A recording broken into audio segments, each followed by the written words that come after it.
Hi everyone, this is HP and welcome to Ecstasy. இன்றைக்கி நம்ம hope is the thing with feathers அப்படின்ற ஒரு பியூட்டிஃபுல்லான போயம் பற்றி தான் பார்க்க போகிறோம்.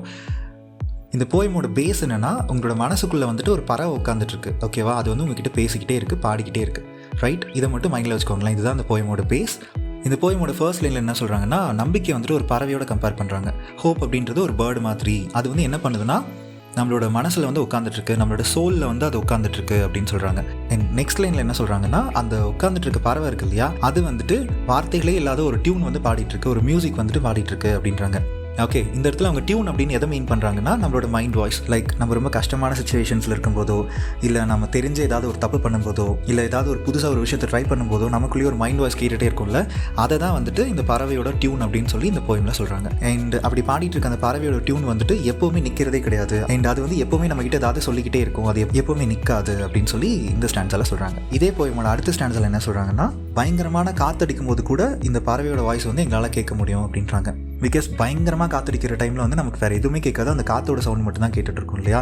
அந்த மாதிரி பயங்கரமான காற்றடிக்கும் போது கூட இந்த பறவையோட வாய்ஸ் வந்துட்டு நம்ம கேட்டுகிட்டே இருக்கும் அப்படின்னு சொல்கிறாங்க. இந்த இடத்துல அவங்க அந்த காற்றோட எதை கம்பேர் பண்ணுறாங்கன்னா, நம்ம லைஃப்பில் இருக்க ப்ராப்ளம்ஸ், ரொம்ப பெரிய ப்ராப்ளம் நம்ம மாட்டிகிட்டு இருக்கும்போது கூட, என்ன பண்ணுறதுனே தெரியாமல் முடிச்சுட்டு இருக்கும்போது கூட இந்த பறவையோட வாய்ஸ் வந்துட்டு நம்மக்கிட்ட நம்பிக்கையாக கேட்டுகிட்டே இருக்கும். அந்த பேர்டு வந்துட்டு நமக்கு எவ்வளோ பெரிய பிரச்சனைகள் நம்ம இருந்தாலுமே கூட நமக்கு நம்பிக்கை கொடுத்துட்டே இருக்கும் அப்படின்னு சொல்கிறாங்க. சப்போஸ் இவ்வளோ கஷ்டமான சுச்சுவேஷன்ஸில் நமக்கு நம்பிக்கை கொடுக்குற அந்த பறவையோட வாய்ஸே நின்றுச்சு, அதோட வாய்ஸே கேட்கல அப்படின்னா அதுக்கு காரணம் அதை விட பெரிய ஒரு புயலாக இருக்கும் அப்படின்னு சொல்கிறாங்க. இந்த இடத்துல புயலோட எதை கம்பேர் பண்ணுறாங்கன்னா, நம்ம லைஃப்பில் இருக்கிற ரொம்ப பெரிய டிசாஸ்டர்ஸ், லைக் நமக்கு ரொம்ப பிடிச்சவங்க நம்ம இழக்கிறது, இல்லைனா நம்ம ரொம்ப நம்பினவங்க நமக்கு துரோகம் பண்ணுறது, ஆர்எல்ஸ் நம்மளே யாருக்காவது துரோகம் பண்ணுறது, இந்த மாதிரி ரொம்ப பெரிய விஷயங்கள் நம்மளோட லைஃப்பில் நடக்கும்ல, அதாவது மனசை உடஞ்சி போகிற மாதிரியான சுச்சுவேஷன்ஸ். அந்த மாதிரி சுச்சுவேஷன்ஸ் வரும்போது இந்த பறவையோட வாய்ஸ் மொத்தமாகவே நின்றும் அப்படின்றாங்க. அவ்வளோ பவர்ஃபுல்லான அந்த புயல் வந்து என்ன பண்ணுதுன்னா, அந்த பறவையோட வாய்ஸ் நிறுத்துறது மட்டும் இல்லாமல் அந்த பேர்டையே மொத்தமாக வந்துட்டு கொலை பண்ணிடுது, லைக் டெஸ்ட்ராய் பண்ணிடுது அப்படின்றாங்க. அதாவது இவ்வளோ நாளாக வந்துட்டு இவ்வளோ பீப்புளை ரொம்ப சந்தோஷமாக, ஹாப்பியாக, பீஸ்ஃபுல்லாக, நம்பிக்கை கொடுத்து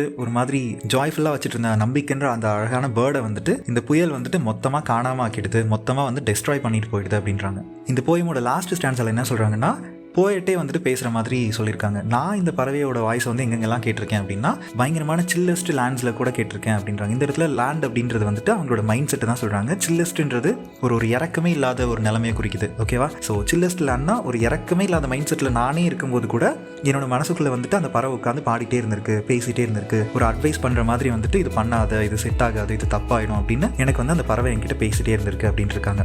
அண்ட் அது போக ரொம்ப ஸ்ட்ரேஞ்சான ஒரு சுச்சுவேஷன்ஸில் நான் மாட்டிகிட்டு இருக்கும்போது, லைக் என்ன பண்ணுறதுனே புரியாமல், லைஃபே புரியாமல் ஒரு இடத்துல லாக் ஆகி நிற்கும் போது கூட இந்த பறவையோட வாய்ஸ் வந்துட்டு எனக்கு எப்போவுமே கேட்கும். ஸோ நான் வந்து ரொம்ப கொடுமையான விஷயங்கள் செய்யணும்னு நினைக்கும் போதும் சரி, அதே போல் நான் என்ன பண்ணுறதுனே தெரியாமல் முடிச்சுட்டு நிற்கும் போதுமே சரி, இந்த பறவையோட வாய்ஸ் வந்துட்டு எப்போவுமே என்கிட்ட கேட்டுகிட்டே இருக்கும். அது வந்து பாரபட்சம் பார்க்காம எல்லா நேரமும் என்கிட்ட பேசிட்டே தான் இருக்கும் அப்படின்னு சொல்கிறாங்க. அண்ட் கடைசி என்ன சொல்கிறாங்கன்னா, இவ்வளோ நேரமாக நமக்கு அட்வைஸ் பண்ணி, நமக்கு ஹெல்ப் பண்ணி, சப்போர்ட் பண்ணி, நம்பிக்கை கொடுக்குற அந்த பேர்டு வந்துட்டு கடைசி வரைக்குமே அதுக்குன்னு சொல்லி அது எதுவுமே கேட்டது கிடையாது. லைக் ஒரு பிரெட்டு கூட, அதாவது சாப்பாடு கூட வந்துட்டு எனக்கு வேணும் அப்படின்னு சொல்லி அது என்கிட்ட கேட்டது கிடையாது. அண்ட் அது என்கிட்ட எதிர்பார்க்குறது எல்லாமே நான் இன்னொரு லைஃப்பை ரொம்ப பீஸ்ஃபுல்லாக, ஜாலியாக, ஹாப்பியாக, நம்பிக்கையோட வாழணும் அப்படின்றது மட்டும்தான். ஸோ உங்களுக்குள்ளே இருக்க அந்த பறவையை வந்துட்டு தொலைச்சிடாதீங்க. நெவர் லூஸ் ஹோப் அப்படின்றது தான் இந்த போயமோட சம்மரி. இவ்வளோ நேரம் நம்ம பார்த்தது hope is the thing with feathers அப்படின்ற ஒரு போயம் தான். இது எழுதுனது எமிலி டிக்கின்சன்.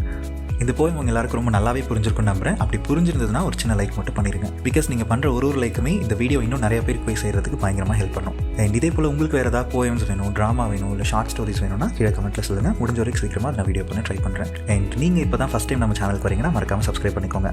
இதே போல் இன்னொரு பியூட்டிஃபுல்லான வீடியோட அகைன் உங்களை மீட் பண்ணுறேன். தேங்க்யூ.